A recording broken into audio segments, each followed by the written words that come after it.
What's up, everybody? It's your boy Tom here with Tom Ria Sports, and we're back with our Week 8 recap. We'll also give you our Thursday Night Football pick for tonight's game between the Packers and the Niners. Week 8 was a tough week for us. We had a couple really good weeks in a row. I think Week 8 was a little crazy for everybody, but let's get right to it. Falcons headed into Carolina to take on the Panthers to kick off Week 8 Thursday night. Panthers, I believe, were 4-point favorites at home. We picked them to cover. Falcons not only covered, but won the game. Big road victory for them. Kicking off Sunday was the Patriots and the Bills. Bills were 4.5-point favorites at home. I picked them, thought it would be a close game. It was. Bills ultimately get the win after a late Cam Newton fumble. Patriots have issues. They're definitely in trouble. Looks like it's going to be a rebuilding year over the rest of the year for them. They fall to 2-5. Big win for the Bills as they're 6-2. Titans-Bengals. This game, I hit the nail on the head. Titans were 7-point favorites. I felt the Bengals would cover that with ease. Wasn't sure if they'd win, but definitely thought it'd be a super close game. Really wasn't. Bengals led throughout for the most part. Titans had a couple pushes here or there, but big home victory for the Bengals. Joe Burrow looks tremendous. Titans got to shore up that defense. I know they cut Vic Beasley and a few other guys, but if they want to make a deep playoff run, they definitely got to make some changes there. Raiders-Browns, this was one of the many games that shocked me this weekend. I thought this would be a high-scoring game.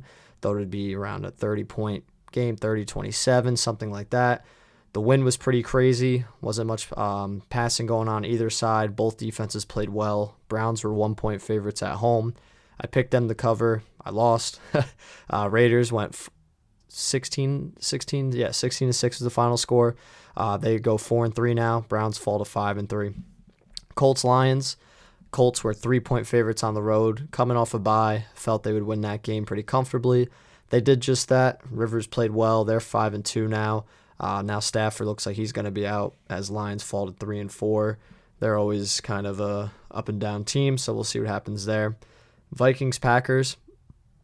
Another game that really just, I think, shocked a lot of people, maybe other than Packers fans. I know it's a divisional game, but figured the Packers would come out strong at home, play really well.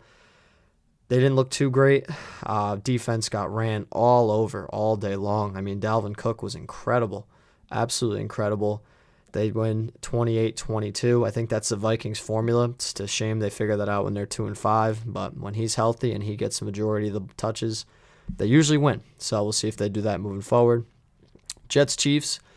Chiefs were 19.5-point favorites at home. I felt that was a little steep, so I picked the Jets to cover, not by much. Thought it would be like a 14 to 17-point loss.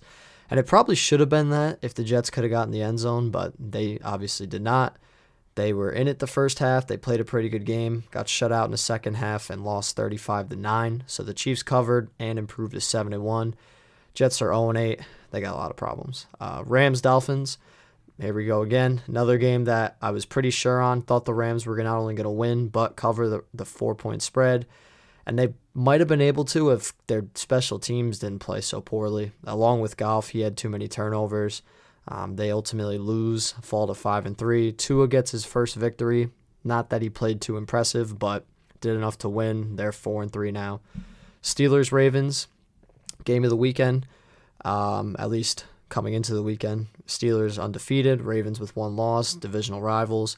So Ravens were actually 4-point favorites coming off a bye and playing at home. I haven't gone against the Steelers once yet this year, and I'm not going to continue that trend. They win the game. They cover. They were 4-point underdogs. They improved to 7-0. Chargers-Broncos. Chargers were 3-point favorites on the road. Another one looked like they were going to cover this game. It was funny, actually, because I was at the gym during it. Checked the score. They were winning by double digits. Checked again, saw they lost. I mean, just typical Chargers stuff. Drew Lock, the huge fourth quarter, big second half, last-minute touchdown. They get a big divisional win, improved to 3-4. Saints-Bears. This was a close game, a fun one. Not too much offense going around on either side. That's typical for a Bears game. They fall to 5-3 in overtime. Saints look pretty good. I think they still need to shore up some things, get some guys healthy if they want to make a deep postseason run, but they're 5-2. 49ers, Seahawks. Coming in, this game could have gone either way, but after the injuries and, again, the lack of production from Garoppolo, who also got hurt, just to give him the benefit of the doubt. But Seahawks played really well from the start. They were 1.5-point favorites. We picked them. They win the game and cover. Looks like Garoppolo's out for a while. Kittle's going to be out for a bit. The Niners are 4-4 in a tough division and a tough conference. It's going to be difficult for them to really even make the playoffs again this year, but we'll see. Anything happens. Anything can happen. And Seahawks improved to 6-1. And then the Sunday night game was Cowboys-Eagles. An ugly game. Wentz was really bad, did enough just to win. They were 10.5-point favorites. They actually cover that too, mainly because the Cowboys are just their defense actually played pretty well there for the first time really all season. Their offense, though, couldn't get anything. The Ben DiNucci era is already over after one game. Looks like they already cut him.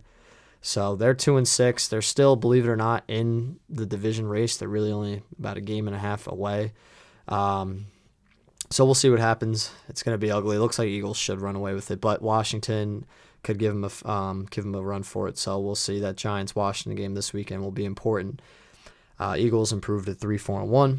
And then the Monday night game, again, from this ugly division, the Giants hosted the Buccaneers and were 12.5-point underdogs.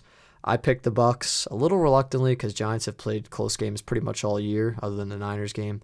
But Buccaneers almost lost the game, really didn't play great, played better in the second half. Their defense did especially. Giants, Danny Jones, just too many turnovers, made some big plays late. Of course, they come down, score the touchdown, get the 2 to tie the game, or go for the 2 to tie the game, and ultimately don't convert. So another tough loss for the Giants. That's been the story of their season, but I do think they're trending upward as long as they get some things fixed on the offensive side. Buccaneers improved to 6-2. They get a big road victory now as they head home to take on New Orleans this Sunday night, which should be an awesome, awesome game. And then for our Thursday night football pick, which is tonight, like I mentioned earlier, Packers 49ers in San Francisco. Packers are 7-point favorites on the road.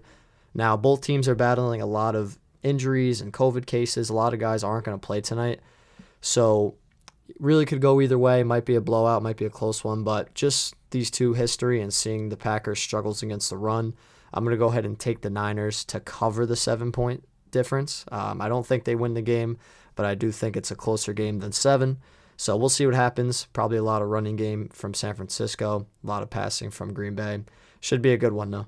All right, everybody. Thanks for tuning in. We'll see you Saturday for the rest of our Week 9 picks.